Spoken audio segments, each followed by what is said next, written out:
Talakayin po naman natin ngayon ang tungkol sa ikalawang core values ng Philippine National Police. Yung una ay God-centered, ito naman po ay family-based. Yung pagiging makapamilya ng ating mga PNP personnel, yung pagiging malapit sa tahanan at pagpapahalaga sa kanyang immediate family.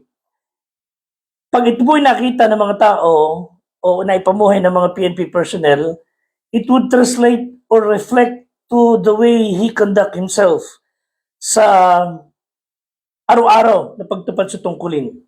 Sinabi po ng 1 Chronicles 13:14, ang wika ng Biblia, ang kaba ng Diyos o yung Ark of God ay naiwan sa sangbahayan ni Obed-Edom sa kanyang bahay ng 3 buwan. At sabi ng Bible, nung maiwan doon ng 3 buwan, pinagpala ng Panginoon ang sangbahayan ni Obed-Edom at ang buo niyang tinatangkilik. Gusto ko maintindihan nyo kagad mga kasama, mga kapatid na nakikinig sa atin, the Ark of God during that time and even in our present time represents the presence of God. It represents the application of God's principle na ang kapalit ay pagpapala ng Diyos. So we are saying, God bless the Philippines. God bless our family.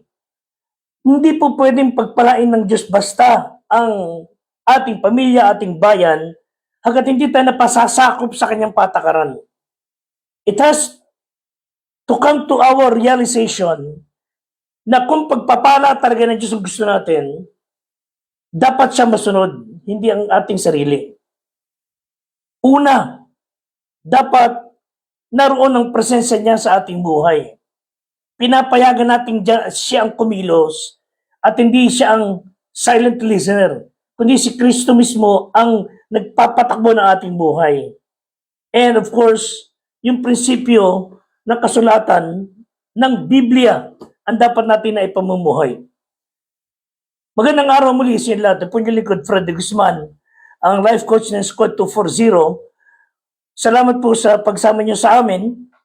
At ang dalayan po namin ay hindi lang tayo nakikinig na ganito, nag-i-interact tayo kung pwede. You share your prayer request, you share any comments, at higit sa lahat, malaman namin na andyan kayo, and share this video sa ating mga kaibigan. Sa ngalan po ng Squad 240, salamat po sa pakikinig nyo at pagsama sa amin kayo mga nasa ating bayan at pati na yung mga nasa ibang bansa.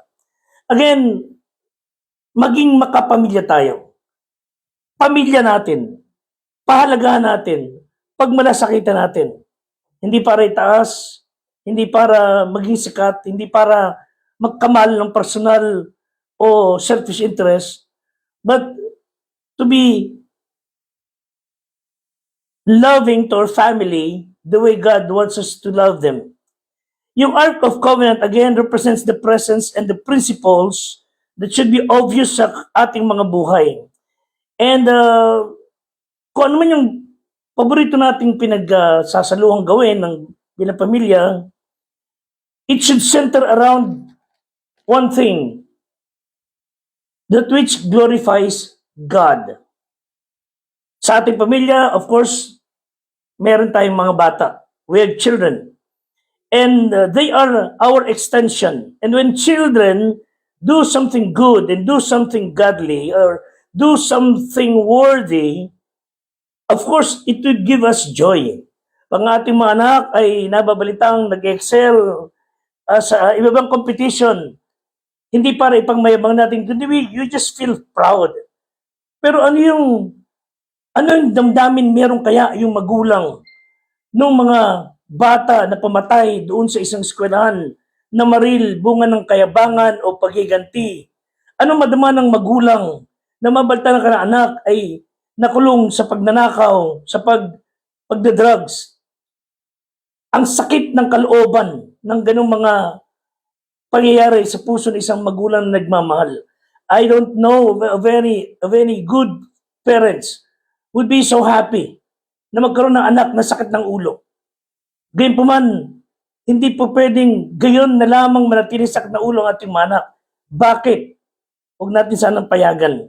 So, children are extension of our being parents. Proverbs 23, verse 24 to 25, ang ama ng matuwid ay magagalak na lubos. So, kung meron tayong anak na maayos ang buhay, na akay natin sa tamang landas, ang sabi ng Bible, ang ama ng taong yon ay magagalak ng lubos. Of course, may anak kang napakainam ang ugali. We should be very proud. Siyang nagkaanak ng pantas na anak ay magagalak sa kanya. Matutuwa ang iyong ama at ang iyong ina at magagalak siyang nanganak sa iyo. Of course, very obvious. Kung meron tayong mga anak sa kabilang kahirapan natin, iginapang natin, and they turn out to be good, godly, and responsible, respectful, kumbaga, boundary na tayo, mga magulang. Sabi ng 3 John 1:4, I have no greater joy than to hear that my children walk in truth. Lalo kung mga anak natin ay talaga nabubuhay sa daan ng Panginoon. So sa isang pamilya, of course, hindi lang may mga anak. Of course, andun tayo mga tatay. At bilang mga tatay, we are to protect our family, our wife, our kids. Sa Deuteronomy 22 verse 8, sabi ng Bible, pagka ikay magtatayo ng isang bagong bahay, igawa mo ng isang halang ang iyong bubungan upang huwag kang magtaglay ng sala ng dugo sa iyong bahay kung sinumang tao ay mahulog mula roon. This only shows that we fathers should be protectors ng ating mga anak, ng ating pamilya, ng ating kabiyak. So, responsibilidad natin ng mga tatay to build a wall to protect the family sa lahat ng uri ng mga kasamaan, lalo na ng kamatayan. We are supposed to be there all the time to keep them safe. Protection natin to the very least of our lives, sa dulo ng ating buhay. At huwag pagkamalian ng demonyo at ng mga taong masama. Ang isang mabuting magulang o lalo ama, makakita sila ng higit pang katapat nila pag ang pamilya natin ang sinuwag na nila. We are to protect our family. And then of course, hindi lang to protect, to provide. Hindi yung konting kitang barya, iinom lang kung saan. Kumita ng konti sa pangangalakal, isusugal. Nakakalungkot ang ganyang mga magulang. I've seen some fathers, ang gaganda ng katawan, nakalahad dun sa karsada. Nanlilimos. Ang mga anak ay nakahiga sa karsada, ang asawa ay nakahiga roon, naghihingutuhan. Para alang kapangarap sa buhay. Malayo nawa yun sa ating mga nakikinig. Of course, sa pamilya may anak, may tatay, naroon din of course ang ina. Na unknowingly or knowingly, you are, mothers, are having a tragic war laban sa maraming bagay. Para kayong barko na nasa at lost in the sea. Tila nawala ng compass, nawala ng angkla. What anchors the home are the mothers. Kung paano ang tatay ang ulo, the head of the house, of the home. The mother is the heart of the home. Ang tatay ay mayroong impluensya sa kanyang mga anak, of course. But the deepest impression is made by the mother. Ang nanay are the most powerful and the most influential person sa ating mga anak. And that's why we need to pray for them. Mga nanay, pray for your kids. Huwag nyo silang sinisinghalan ng wala sa lugar. Huwag nyo lagi silang hinahanapan ng butas. Huwag nyo silang binubungaan ng wala, ng hindi nila nalalaman. Let's love them. Masakit kasi minsan ang bullying nararanasan ng bata, hindi lang sa eskwelahan, minsan sa mga tahanan natin. Pray for your kids. Kung siya ay nasa sinupupunan pa ninyo, you pray for that child. And there's nothing greater than to raise a baby for God. So ang mga pamilya ay ibinigay ng Diyos. We were given us family. And we were given a family to protect our physical life. Kaya tayo nilagay sa ating pamilya para proteksyonan ang ating mga buhay. Napakaraming destructions sa labas, criminals, suicide, accidents, and people who wants to destroy us. And ang Diyos is wise enough. Ang Diyos ay strong enough and good enough na ilagay tayo sa isang tahanan kung saan tayo kasama ngayon. And families must provide social life. Tayo dapat ang naglalagay sa kanila sa tamang landasin. Hindi pinapayagan sa mga karasang landas. Hindi hinahayaan na sila lang mag-isa. Kaharap ang gadgets. And we should be, as family, the one presenting to them the best life that is in Jesus. Ang mga magulang, lalo na, higit sa lahat, ang tatay, should lead the spiritual life ng family. Dali natin sa Diyos ang ating mga anak. Dali natin sa Diyos ang ating pamilya. And parents should pray and ask God's mercy ng ating mga anak ay maakay natin sa kanyang landas. Psalm chapter 128, verse 1 to 4. Blessed is everyone that feareth the Lord, that walketh in His ways. Sapagat yung kakanin ang gawa, kakanin mo ang gawa ng iyong mga kamay, maginhawa ka, ikabubuti mo. Ang asawa mo ay magiging parang mabungang puno ng ubas, ang mga anak mo ay parang mga puno ng olibo. Sa palibot ng iyong dulang, narito, na ganito gawa, nawa, pagpalain ang tao na natatakot sa Diyos. In short, God wants to bless our families with the wife, with the husband, loving each other, respecting one another, raising godly kids.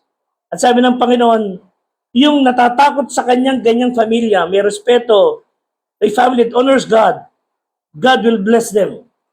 Again, in a very quick sense, God formed our family, o yung unang pamilya, Genesis 2:24, 23:24, God unites man and woman in marriage. Kinuha ng Diyos ang isang rib sa lalaki, ginawa niyang babae. Kaya tinawag na babae sapagkat galing siya sa lalaki. And this explains why a man leaves his father and leaves his mother and joined his wife. And the two became one. At yung gift of family is a blessing mula sa Diyos. Our family must be anchored on God's love. Our family should be having this Bible as the standard. Sinusunod ang salita ng Diyos and with the love that is like mentioned in 1 Corinthians 13, 4 and 8, 4 to 8. Ang pag-ibig na dapat umiral ay mapagpahinuhod, magandang loob, hindi mapagpalalo, di nag-uugaling mahalay, pag-ibig na hindi hinahanap ang kanyang sarili, di nayayamot, di inaalumana ang masama, pag-ibig na di nagagalak sa kalikuan, kundi nagagalak sa katotohanan. A family that should learn to love sacrificially, unselfishly. Ang pag-ibig na di nagkukulang. And this is the guidance that should be the foundation ng ating pamilya. Colossians 3:18, pasakop kayong mga babae sa inyong asawa, gaya ng nararapat sa Panginoon. Mga lalaki, ibigin niyo inyong asawa, huwag kayong maging mapait sa kanila. Your wife is your better half, not your bitter half. Sapagat ito'y totoong nakalulugod sa Panginoon. Mga tatay, wika ng Bible, huwag niyong ipamungkahi sa galit ang inyong mga anak upang manghina ang kanilang loob. We should be the one encouraging our kids. We should be the one who are uplifting their spirit. Hindi mawawala sa isang tahanan ang conflict. We have differing expectations. Hindi nangyayari yung sana mangyari, pero yung lahat tayo iisang isipan. There will always be conflict. Uwi ka sa bahay from a heavy day's work, and then your partner, your wife, or your husband would expect something from you. Ikay pagod na, and she or he would unload with honey to-do list.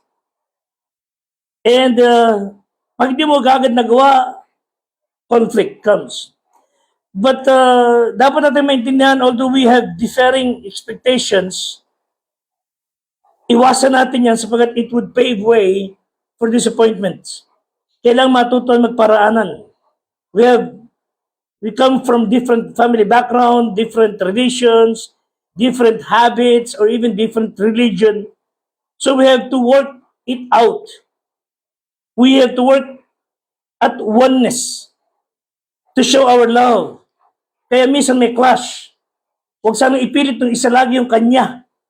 Matuto tayong makinig sa isa't isa. So, the challenge is, work it out. There will always be conflict. Hindi po maiwasan yan. And some folks do not do a very good thing in settling conflict. So rather than, pag sa kanila, sabi nga ng isa babae, sa kanya asawa, biro lang naman siguro ito, pero sabi niya, away sila, kung alam ko lang ganyan ugali mo, kung alam ko lang maging ganyan pag-ugali mo at trato mo sa akin, dapat si Satanas na lang. Hanap ang asawa ko. At sabi nila kay, mali ka. Sa batas natin, bawal mag-asawa, magkamag-anak. Paano hindi mo bubuisit yung asawa? Nang aasar pa. As if we were not married by the Justice of Peace. As if they were married by the Secretary of War. Puro gera, bungangaan, singhalan. Pag hindi na siyahan sa personal bungangan, pupunta sa social media, dun i-unload ang lahat ng away, sama ng loob sa kanyang asawa. Doon lahat na babanatan sa social media, gagamitan ng paninira. Not knowing na every time you say something destructive sa iyong asawa, you are distracting yourself because why? You and your asawa are already one. Sinisiraan mo ang sarili mo. When you try to destroy your wife or your husband, you are destroying yourself because you are one body already. At minsan kahit Kristiyanong pareho, kahit parehas na may takot sa Diyos wika, won't prevent any conflict. So, in view of that, ito dapat natin gawin. In handling conflict, sabi ng Santiago 1:19-20, nalalaman nyo ito mga kapatid, magmaliksi ang bawat tao sa pakikinig, magmakupad sa pananalita, magmakupad sa pagkagalit, sapagkat ang galit ng tao ay hindi gumagawa ng katwiran ng Diyos. Alam ng Diyos tayo. I mean, God knows you and I. He knows us very well. When we close our ears, when we try to get rid of corrections and ayaw nating tayo ay itinutuwid, we are opening ourselves to building anger, resulting to anything but righteousness of God. Ibig sabihin, when we try to evade corrections, pag-iusap, pagpapaalala, ibinubukas natin ating sarili sa kasamaan, inilalayo natin ang katwiran ng Diyos. So, in order to handle conflict, because we love our family, one, be swift to hear. Ibig sabihin, you don't learn to listen automatically. That's why you need to listen well. Learn to train yourself to listen. We have 2 ears and 1 mouth, meaning we should learn to listen more and talk less. Hindi tayo automatic na marunong makinig. That's why you need to train yourself to listen. Kung ano sinasabi ng kabilang panig. And all of us can learn to be good listeners pag ginusto natin. And when we listen, when we try to listen, we encourage the other person, whether it's your child or your partner or wife, your husband. When we try to listen, we encourage them to open up, to talk. And if they sense na ikaw interesado sa kanilang sasabihin, you will know, ba't ganun kanyang ugali? Pero pagka konting kibo na lang single kagad, konting galaw nila na hindi nyo nagustuhan, nakaangil ka kagad, o minsan nakabugbog ka kagad, they will not open up. They will just build up hatred. At huwag naman sana mangyari pag nakakita sila ng pagkakataon, they will be the one to take your life. God forbid. So be swift to hear. Matuto tayo makinig because listening helps you understand kung bakit ganun siya.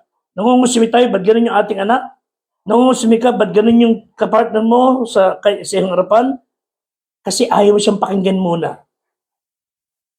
Nauunahan tayo ng inis.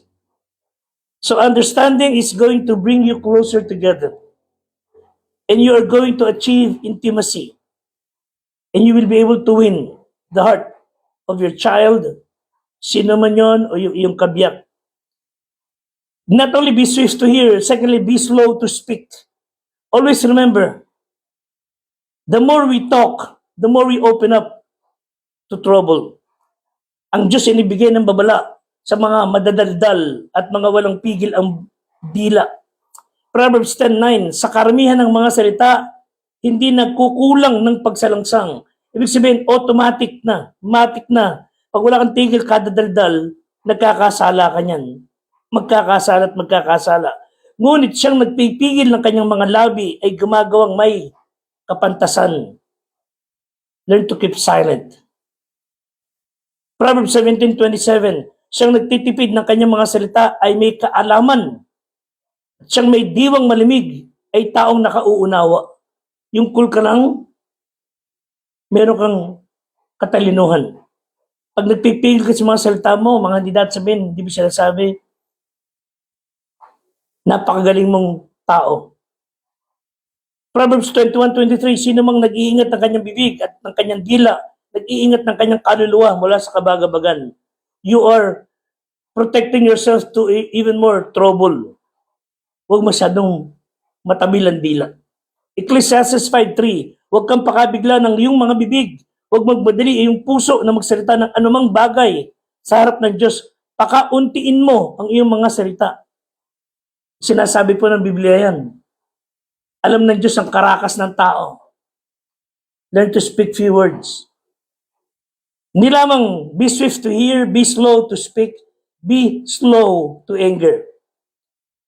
Sabi ng James 1:19-20, magmakupad ka sa pagkagalit.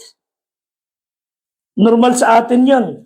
Pero hindi po matino ang napakabugnuting. If you have an uncontrolled temper, sabi ng Ecclesiastes 7:9, babala po sa ating itong mga bugnutin. Huwag kang magagalitin sa iyong kalooban pagkat ang galit ay nagpapahinga sa sinapupunan ng mga mangmang. Fools. Those who lose their temper easily are fools. Wika ng Bible, parang may utak ka pero hindi mo ginagamit. O may bungo ka, parang wala kang utak. Those are hard words. You are just showing yourself ng pagiging mahinang nilalang. Bugnutin tayo at times. Remember this. Pinakikita natin ating pagiging mahinang tao. Proverbs 29:22, ang taong magagalitin ay humihila ng kaalitan at ang mainiting tao ay nananagana sa pagsalangsang. Road rage. Biglang bugso ng galit. Ended up in even more tragedy. And we're talking about loving our family. Bakit ang singhal at ang mga galit, somehow we lose control. Ang inaatake mo, asawa mo, ang inaatake mo, anak mo. When in fact, we are the ones who should love them. Minsan sa harap ng mga tao, ipinapahiya natin ating mga anak. Ipinapahiya natin ating kabiyak. Yung pagkakataong hindi sila makakapalag dahil sila mismo nahihiya. At when we do that, that's a very cheap shot. So let me close with this. Practice loving your family. How? 1, practice acceptance. Disaster in the making when we try to change them so that you can love them. Yes, we want to see changes sa ating partner. Pero if you will change them first, then you will able to love them, hindi mo magagawa. If you want to change them, the best way is to love them first. Yun ang ginawa ng Diyos sa atin. Minahal niya tayong una. Sa kabila ng ating pagiging makasalanan na rumi, minahal niya tayong walang silbing mga tao kung tutusin in order to change us. pinagmalasakitan niya muna tayo. So makita yung pagbabago sa iyo mahal sa buhay, anak mo, asawa mo, una ka kayo muna magbago. You try to change yourself, your attitude, you try to change the way you treat them. If you really care for them, if you really love them, you would try to change the way you treat them.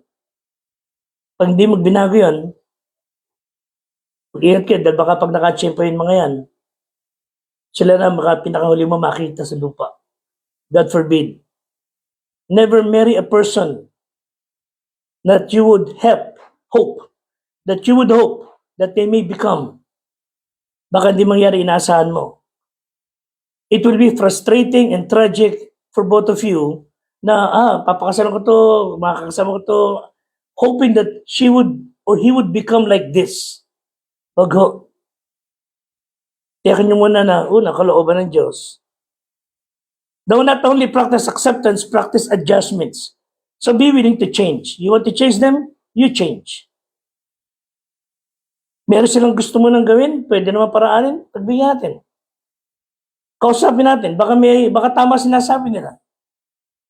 Kumbaga, rather than having war, kung saan tayo parehas magiging talo, rather than attacking one another, try to make adjustments kung saan parehas kayo panalo. Because you are fighting for your family. So ano the significance natin pinag-uusapan? I believe the greatest joy, the greatest privilege, our greatest responsibility is to be a parent, to be a husband, or to be a wife, to be a daughter or son. Panalangin natin na maging mabuting magulang tayo. Tayo mga anak, panalangin natin na maging mabuting anak tayo. Psalm 112 verse 1 and 2, Blessed is the man that feareth the Lord, that delighteth greatly in His commandments. Ang kanyang bini ay magiging makapangyarihan sa lupa. Pag ang tao ay may takot sa Diyos, ang inyong magiging lahi ay magiging powerful. Ang lahi ng matuwid ay magiging mapalad. Subukan ninyong maging tunay na Kristiyano. Ipamuhay ang prinsipyo ng Biblia. Let the presence of God and the principles of God apply natin sa ating buhay, and you will see, paglipas mo sa lupang ito, yung mga magiging apo mo sa tuhod ay pinagpala. People who are powerful sa tamang paraan. So it should begin with us parents. The most powerful influential sa buhay ng mga bata ay mga magulang. Remember si Amram at si Jochebed? O baka hindi natin masyadong kilala. Si Amram at si Jochebed ay may anak na kilala halos ng buong mundo, ang pangalan ni Moses. Si Moses, the leader who changed the destiny of Egypt and Pharaoh and God's people. Pinagpala ng Panginoon si Moses because he had two parents. He had parents who were champions. Hebrews 11:25 sabi ng Bible, pinili pa ni Moses na siya'y tampalasanin na kasama ng bayan ng Diyos kaysa magtamo ng nagsisikupas sa kaligayahan sa pagkakasala. He was adopted by Pharaoh. Pero nagpalaki ay ang kanyang mga magulang. Mayroong pangyayari doon na natin tatalakayin. He was raised by his good parents. He rather esteemed the reproach of Christ greater riches than the treasures of Egypt. He had respect unto the recompense of the reward. Si Amram at si Jochebed, nagpalaki ng mabuting tao. Ang pangalan ni Moses. They believed that the primary classroom is the family. Although the devil tried to unleash his army to attack the family of Moses, alam nyo, meron silang vision. They were people of great faith. They believed God personally. At ang Diyos ay may plano sa atin at tunay na nakakilala sa Kanya. Alam niya na dapat natin kilalanin that our children, bawat isa sa kanila is special. They have unique talents. We cannot control their destiny, but we can influence their destiny. Hindi naman they have faith, they have valor. Magiting ang kalampanampalataya sa Diyos. And it was during that time, that dangerous time in their moment, na sila ay nanindigan para sa Diyos. During this time sa ating panahon, wala man tayong talagang personal atake ng kaaway, pero we are wrestling not against flesh and blood, but against the enemy called Satan and his influences. And Satan is a vicious enemy. He wants to destroy your home. He wants to destroy marriages. He wants to kill all of us. He offers pornography, violence, alcoholism. The list is endless. Pero ang proteksyon ng ating mga anak, ng bawat isa sa atin, is the parent who love God and having God's presence and principle sa ating buhay. And we could fight and win the battle through the power of the Holy Spirit. So tulungan tayo ng Panginoon. Pray for your family as we pray for your family. At nawa ay hangarin natin, Lord, we want to feel your presence and we want to apply your principle sa aming pamilya. May God bless you. Pray for Sir Joey Babaran and family. Pray for Sir Fernando Datig and family. Pray for Sir Jodrick Benedictus and family. Of course, pray for Lieutenant Colonel Del Alan Batle family. And pray for our Squad 240, Patrolman Jason Reville, Patrolman Reginald De La Cruz, Patrolman Francis Lloyd Ligardo, Police Staff Sergeant Jomar Malik, sa amin sa panilangan si Police Staff Sergeant Adio Burgess, Police Staff Sergeant Rudolph Cesar Ramos, ganyan din po si Police Master Sergeant Ryan Garcia. Pray for Police Chief Master Sergeant Willie Guillermo. Sa amin sa panilangan na aming Assistant Squad Leader, si Police Executive Master Sergeant Sir Joseph Aquino, and of course sa aming Squad Leader, sa panguna po ng ating Deputy Chief ng Santa Maria, si Police Major Romeo de Guzman. God bless you all, and may God give you peace, and stay safe. Until next time, salamat po.